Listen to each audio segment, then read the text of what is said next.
At this point, permit me to hand over to the chairman of Tony Elumelu Foundation. Put your hands together for him, ladies and gentlemen.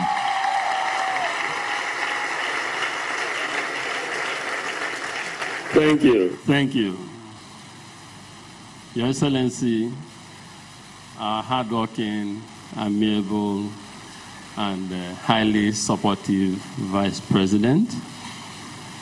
As they say, all protocols observed.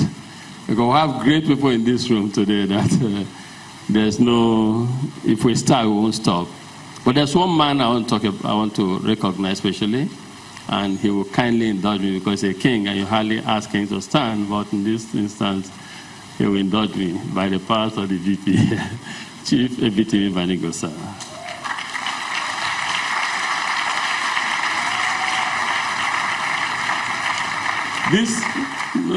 This whole journey started with Chief Banigo when he offered me a job so many decades ago.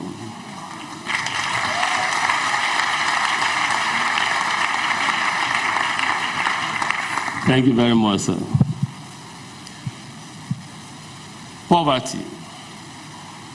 Poverty surrounds us in Africa. Our youth need jobs, plenty jobs. Our youth need hope, economic hope, hope for a better tomorrow. There's so much uncertainty about the future. We have seen extremism, ethnic tension, and social discontent on the rise.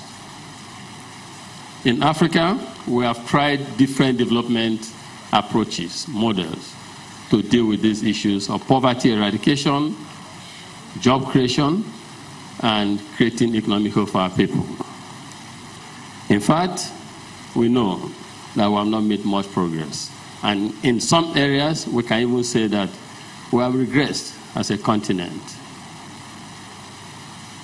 And our development partners are not left out. They too have tried to support us. Aid inflow into Africa in the past 10 years, 2006 to 2016, is a whopping $500 billion. $469 billion. That's about $500 billion. But we all know that poverty remains unabated in Africa. And the basic human development index has not significantly changed.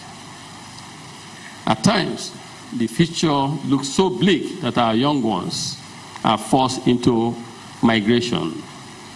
They want to go to where they perceive economic opportunity to reside or be. And we know that they risk their lives as stowaways. They cross the Mediterranean or attempt to cross the Mediterranean on canoes. And you know the outcome? Most of them die. They don't even get to the destination. And not just that, we have also seen some of them trust traffickers, that traffickers will take them to the promised land or the land of milk and honey.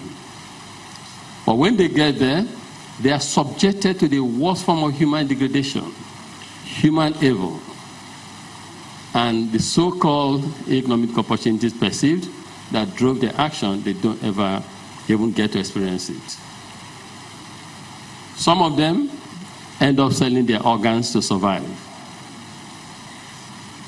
We have seen the rise of human trafficking.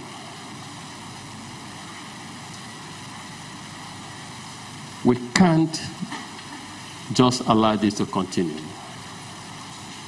This is not right. We can't look on without doing something. This is a fundamental reason why we have the Tony Elumelu Foundation doing what we're doing here.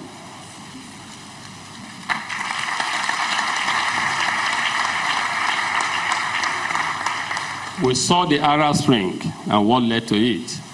It was a lesson, but unfortunately, as a continent, I don't think we've learned so much from that lesson.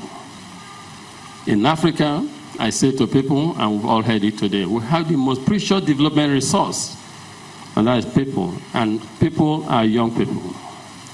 Our people are young, talented, energetic, hardworking, and extremely enterprising.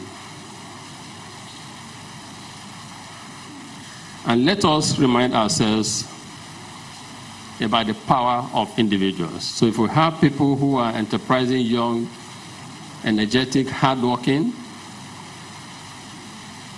let us remind ourselves what potent capacity and opportunities lie in this. I'll share 3 cases. First, Steve Jobs. Steve Jobs is an individual. He founded Apple. He founded Apple, and today, Apple's market cap, the value of the company today, is close to $900 billion, almost $1 trillion. And not just that, the cash this company generally has, cash sitting down in their account, is about $300 billion.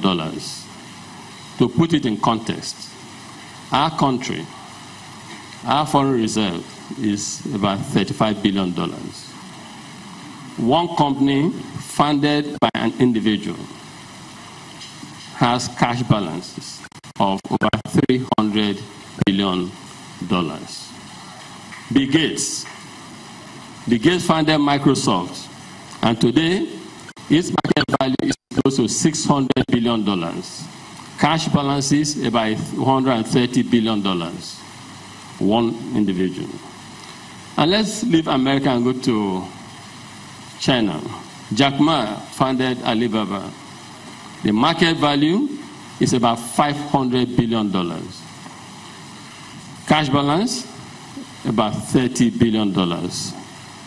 So the point is, what all these great men, what do they and their companies have in common? They have ingenuity, they have creativity, they have ideas, and most importantly, they have passion. But there's one more thing that's outside of their own control. And that is, in my viewpoint, why those of you in this room, and even entrepreneurs across Africa, our young ones, who have great similar ideas, who are very creative, in fact, if not more so than these men. The difference why these men succeeded and why it remains a bit of a challenge for us to get there is explained by 2 factors. One, the operating environment. And that is